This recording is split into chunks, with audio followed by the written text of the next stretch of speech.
In part 2 of this series, Professor Hazen of Biola describes the 12 facts about the resurrection that even the harshest critics of Christianity affirm.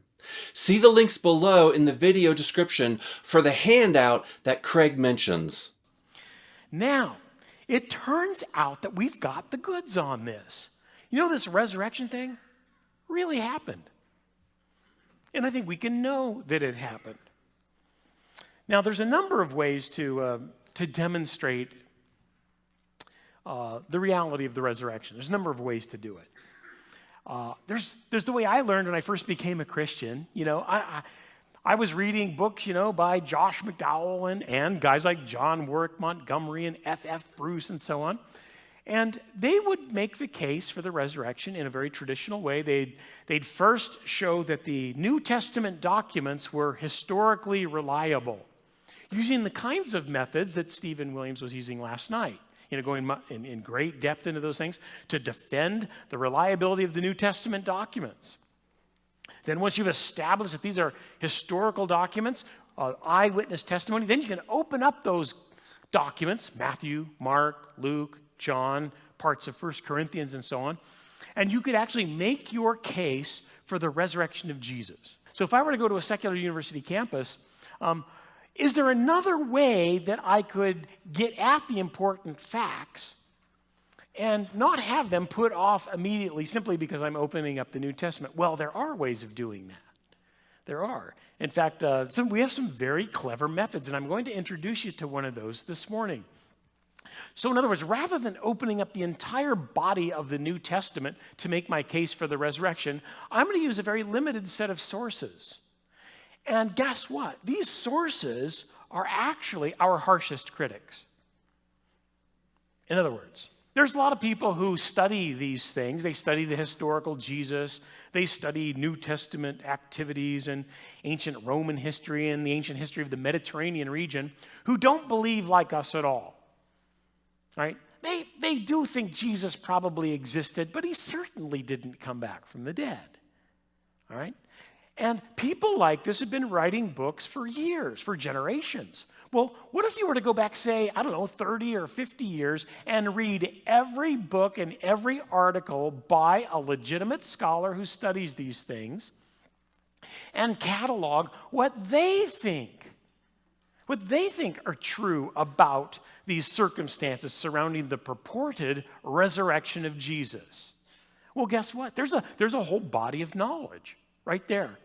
And it's funny because once you catalog these facts that our harshest critics agree to, I agree with them too. So here's a fellow who's a conservative, Bible-believing, Jesus-loving Christian like me who thinks these sets of facts are true. And there's a whole bunch of radicals who don't think Jesus came back from the dead for a second, but they also think these kinds of facts are true. That would be, I would call it knowable history that we can work with, a set of facts. Well, so in other words, I've derived a set of facts from our harshest critics. And I've actually got them on your handout. Does everybody have the handout for this morning? I hope you do. Anybody need one? Raise your hand if you need a handout. It's a little 2-page darling. Looks like this.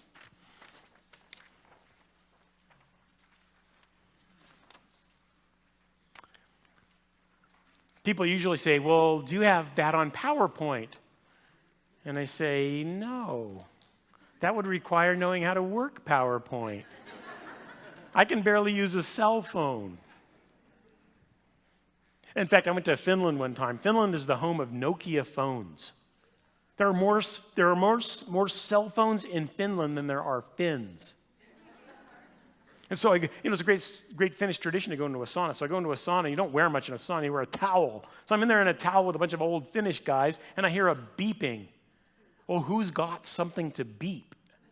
And the guy looks down, he's touching his arm, he's got like a page coming in, and I don't know, what is it, an implant? I don't know. Then I hear a ringing, a guy touches his wrist and he begins speaking in Finnish. They are way ahead of us technologically. So I excused myself and went to the restroom and came back with toilet paper hanging out of my ear. Told him I was getting a fax.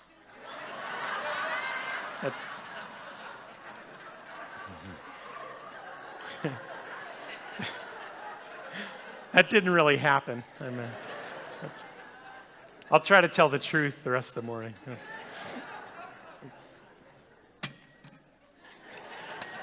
Yeah, there you go. Take a look at your handout. These two tables I have here. One says the case for Christianity. You can read that at your leisure. That's a kind of 8-point progressive demonstration of how we can demonstrate Christianity to be true. I won't be going through that, but I will be going through the other table called the 12 known historical facts concerning the resurrection events. These are the 12 facts that I've derived from these scholars who've been writing for, say, 30, 50 years on these topics. I'll give credit where credit is due. I didn't invent this methodology. The fellow who, he didn't necessarily invent it, but the fellow who fine-tuned it is the fellow who Stephen Williams mentioned last night, Gary Habermas. He's fine-tuned this methodology of collecting these things he calls minimal facts that both sides can agree to. It's like common ground, knowable history that we can use to make our case, either for or against the resurrection. And I do recommend Gary Habermas's work. He teaches the resurrection course in our master's degree program in apologetics, you know. And the funny thing is, we have William Lane Craig who could teach it. You know, he's also another world-class expert in resurrection studies. I mean, we've got two of them teaching in our program. We should get there's only two more. No, the third one is Mike Lacone, and he started teaching for us last year too. Oh my goodness. The only one we don't have is Bishop N.T. Wright, but who knows, maybe we can offer him some money or something. So Gary Habermas developed this set of facts by combing through in detail the writings of our harshest critics. So let me read through this list. And I'll read through, but I'll embellish a little bit as I go along. So 12 known historical facts that I would agree with, and even John Dominic Crossan would agree with, or any sort of highly educated historian of the ancient world who studies such things. Point 1, the 12 known historical facts. Jesus died by crucifixion. By the way, this obviously implies Jesus actually existed. And there are people out there who said, I'm not even sure if Jesus existed. This demonstrates that they are on the lunatic fringe, okay?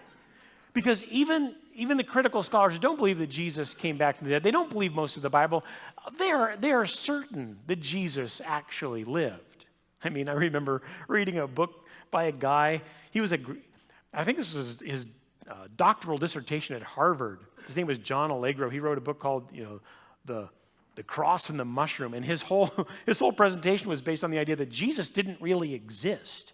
Rather, the name Jesus was an identifier for a sacred hallucinogenic mushroom. And the whole New Testament thing came about because there were some young Jewish guys walking around the Holy Land popping shrooms. And that led to the New Testament. You can see how crazy this gets. He does not make the list of people we trust and catalog, okay? Jesus existed, and he died by crucifixion. Now, there have been theories in the past that Jesus didn't really die. In fact, I think that's what Muslims would believe.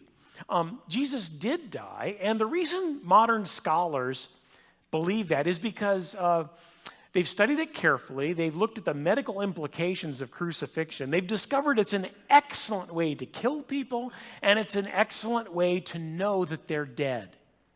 And one interesting way they discovered how this all works is they would take graduate students into laboratories and they would crucify them and measure how it all works physiologically. Now, they didn't drive nails through their hands and feet, but they would hang them from cross beams, right, to measure the physiological response. What happens when you just hang a person by their arms? It's distressing, okay? It's terrible. In fact, a person could die that way because in order to get a decent breath, in order to get decent air exchange, you have to expand your intercostal muscles and lower your diaphragm to cause that negative pressure and get air inside your lungs. And if you're hanging by your arms, it's very difficult to do. You can struggle and make it happen, but once you get very tired, you stop struggling and you can die. So it's sort of a lethal operation right there. So what they did with the grad students, they would tie them to a crossbeam. They'd measure that result. Then they'd give them a little peg to stand on. What they discovered is they can get some relief if they push up on the peg, get a breath, and go back down, They could do that. And as you know, they drove nails through the criminals' feet who were being crucified. And they could push up to get a breath, but how did that feel?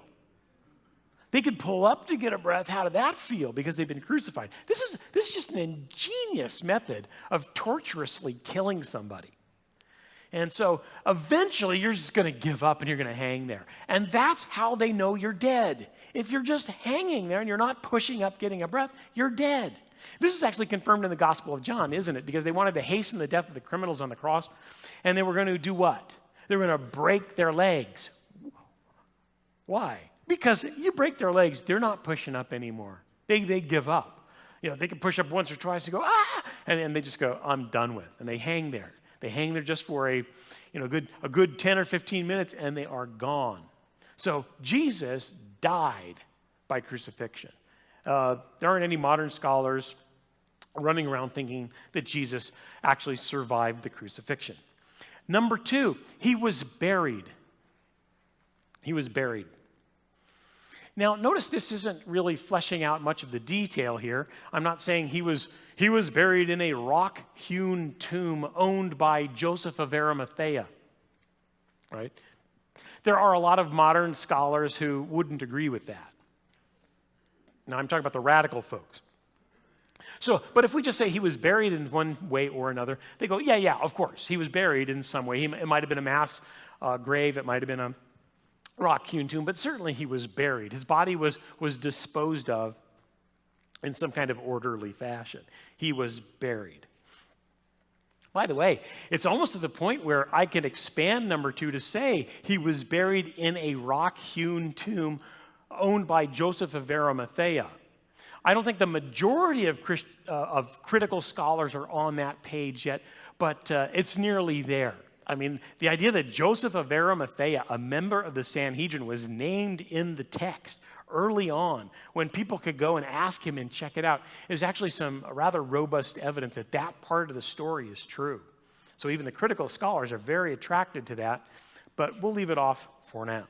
He was buried. Number 3, Jesus' death caused the disciples to despair and lose hope, believing that his life was ended. Okay? Not a lot of dispute on that one. If Jesus really did get crucified and he was buried, his disciples were depressed about that. And even the critical scholars agree to that. Number 4, the tomb was discovered to be empty just a few days later. Very interesting. Do you find that surprising that that's on the list? The tomb was discovered to be empty. The empty tomb story shows up in every source that our harshest critics agree with. You can't get rid of the empty tomb portion of the story. We're not saying at this point Jesus emerged supernaturally from the tomb, but you got to make sense of an empty tomb that shows up in the story and in every source that we study. So the tomb was discovered to be empty. Number 5, the disciples had experiences which they believed were literal appearances of the risen Jesus. Again, this is a knowable fact. Even our harshest critics agree to this, that the disciples had some sort of experience. We're not saying it was the real Jesus. We're just saying they had an experience that they believed was the real Jesus. Number 6. You might want to put a star by this one. This is quite a fact. And I always get stunned that the harshest critics would agree to such a thing. But number 6 says this: the disciples were transformed from doubters who were afraid to identify themselves with Jesus to bold proclaimers of his death and resurrection. And you can probably add to this, and they were... And several of them, at least, went on to their deaths proclaiming this message. So the disciples were transformed from doubters who were afraid to identify themselves with Jesus to bold proclaimers of his death and resurrection, some going on to give their own lives for this message. Wow, I'm not sure we need any of these other known historical facts. That one is very powerful. How in the world are you going to explain that? This transformation in the disciples. It is a real tough cookie to explain away in some sort of natural way. I know a good way to explain it. Jesus really did come back from the dead. That would explain that, wouldn't it? We're not going there quite yet. We'll make our case in a moment. We'll finish these up. Number 7, this message, that is the resurrection message, was the center of preaching in the early church.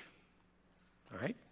Why is that important? Well, how did it become this? If it didn't really happen, how did the resurrection message become the center point of preaching in the earliest church?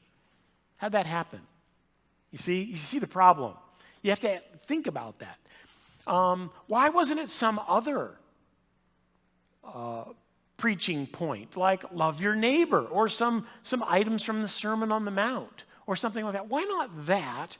Why the resurrection? Why did that become the center point of preaching? That needs to be answered. Of course, if the resurrection really happened, that explains it, you see. Number 8, this message, again, the resurrection message, was especially proclaimed in Jerusalem, where Jesus died and was buried shortly before. Why is that important? If the resurrection is a legend, if it's a fabrication, if it's a story that was told around campfires and it just kind of expanded over time, you wouldn't expect it to appear early on in Jerusalem. Why? Because there were people wandering around who could give eyewitness testimony that it didn't happen. These guys are full of bananas, these purported resurrection seers, you know? In other words, if the legend is going to develop, you would expect it to develop in another region, like Antioch or Alexandria or Corinth or Rome, something like that. Not in Jerusalem. But it was first proclaimed vociferously in Jerusalem, where Jesus died and was buried shortly before, where the action actually happened. So if they were telling stories, there were plenty of people who could have pulled the plug on their storytelling. Number 9. As a result of resurrection preaching, as a result of this preaching, the church was born and grew. It's actually very difficult to figure out how the Christian church started and how it grew. Everything was set against it. Again, I've studied a lot about new religious movements, and very few of them actually make it. And here was one that had everything set against it. And Christianity should have died out very early. The idea that Christianity made it actually puzzles historians of religion and historical sociologists who go, how in the world did this thing make it? Unlike Islam, for instance, there's not a lot of confusion about how Islam got started and how it spread. Islam is a religion of, it's a religion of coercion, right? It's a religion of conquest. In other words, if Muhammad could raise a big enough army, guess what? Islam spreads, and that's exactly how it did spread. That people were just subjugated into the Islamic sphere of influence. Christianity was never like that. It was a religion of persuasion, and it had everything stacked against it. There is a way to explain Christianity's birth and its growth, though. Jesus came back from the dead. See? In fact, that's the New Testament message when you read like in 2 Peter and 1 John. You don't understand, they say. You don't understand. We're not telling you stories. We didn't make this stuff up, right? These aren't dreams or figments of our imagination. We handled him. Our eyes saw him. We heard him, come back from that. We saw the resurrected Jesus. They were obsessed with that idea. And if that characterizes their teaching as they went and spread through the Mediterranean region and the teaching of the early church, you can see why Christianity grew and spread, because they were big on the fact that, no, you don't understand. This changes everything. And that was the Christian message. So if Jesus had come back from the dead, that would have given real spice and motivation to the early Christians to spread this message and build the church. Now, I haven't even mentioned the power of the Holy Spirit and all that, so that can be a huge boost if you're performing miracles and demonstrating the truth of your message. But we're leaving that off the table for the moment. Number 10. 10 might be nearly as good as 6 itself. Sunday became the primary day of worship. Why would that be important? because the early church was populated by Jewish people.